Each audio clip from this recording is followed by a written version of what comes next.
कांग्रेस में शामिल होने के बाद विनोद फोगाट ने कहा, मैं उम्मीद करती हूं कि आपकी उम्मीदों पर खरा उतरूं। कांग्रेस का बहुत बहुत धन्यवाद। बुरे वक्त में पता लगता है कि अपना कौन है। उन्होंने कहा, मैं आज बहुत प्राउड फील कर रही हूं कि एक ऐसी पार्टी में हूं जो महिलाओं के लिए सड़क से संसद तक लड़ने को तैयार है। उन्होंने कहा, जब हमें सड़कों पर घसीटा जा रहा था तब बीजेपी को छोड़कर सभी पार्टियों ने हमारा साथ दिया था। आज से मैं एक नई पारी की शुरुआत कर रही हूँ। विनेश ने कहा कि जो लड़ाई थी वो जारी है, हम वो लड़ाई भी जीतेंगे, हम डरेंगे नहीं और पीछे नहीं हटेंगे। कांग्रेस का हाथ थामने के बाद विनेश ने कहा, मैं हर उस महिला के साथ खड़ी हूँ जो खुद को असहाय पाती है।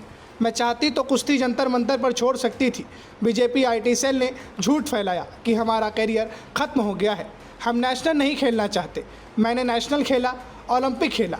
भगवान की कुछ अलग ही योजना थी। सबसे पहले तो मैं पूरे देशवासियों का बहुत बहुत धन्यवाद कहना चाहती हूँ, आप मीडिया पर्सन्स का भी, क्योंकि आप लोग ही हम लोगों को इतना through out the journey wrestling में आपने सपोर्ट किया है। तो मैं उम्मीद करती हूँ कि मैं आपकी उम्मीदों पे खरा उतरूँ बिल्कुल। और कांग्रेस पार्टी का मैं बहुत बहुत धन्यवाद करती हूँ, क्योंकि जब बोलते हैं ना कि बुरे टाइम में पता लगता है कि अपना कौन है।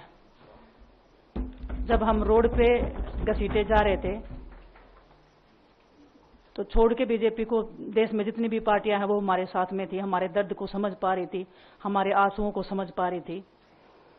मैं बहुत प्राउड फील कर रही हूँ कि मैं एक ऐसी पार्टी में, एक ऐसी विचारधारा में हूँ जो महिलाओं के साथ हो रहा अन्याय और उनके साथ बुरे बर्ताव के खिलाफ खड़ी है। वो लड़ाई लड़ने के तैयार है, सड़क से लेकर संसद तक।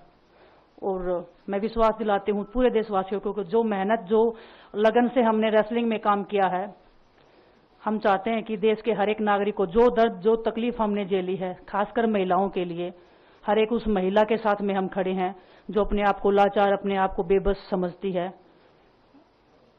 रेसलिंग में मैंने पूरा कोशिश किया कि मैं जितनी भी महिलाओं को, छोटी बच्चियों को इंस्पायर कर सकती हूँ। मैं चाहती तो मैं जंतर मंतर पे रेसलिंग छोड़ सकती थी, और सभी लोग भी मान रहे थे, पूरा देश इस चीज को विश्वास कर रहा था, क्योंकि बीजेपी आईटी सेल ने उस चीज को साबित करने की कोशिश की थी कि हम चले हुए कारतूस हैं, हम खत्म हो गए हैं, हम पॉलिटिक्स कर रहे हैं। उन्होंने बोला मैं नेशनल नहीं खेलना चाहती, मैंने नेशनल चैंपियनशिप खेला। उन्होंने बोला ये ट्रायल्स दे के नहीं जाना चाहते, मैंने ट्रायल्स भी दिया। उन्होंने बोला कि ओलंपिक्स लेवल तक नहीं जाना चाहते, मैं ओलंपिक्स में गई, मैं फाइनल्स में गई। अनफॉर्चुनेटली परमात्मा को कोई और चीज मंजूर होगी। एक चीज मुझे पता है कि जब मेहनत आप करते हो तो जरूरी नहीं कि आपको उसी दिशा में मिले, कई बार दूसरी चीजों में भी आपको वो फल मिल जाता है। और परमात्मा ने मुझे मेरे देश के लोगों की सेवा करने का जो मौका दिया है, वो मैं मानती हूँ कि उससे बड़ा पुण्य का काम कोई नहीं हो सकता है। News desk, image today.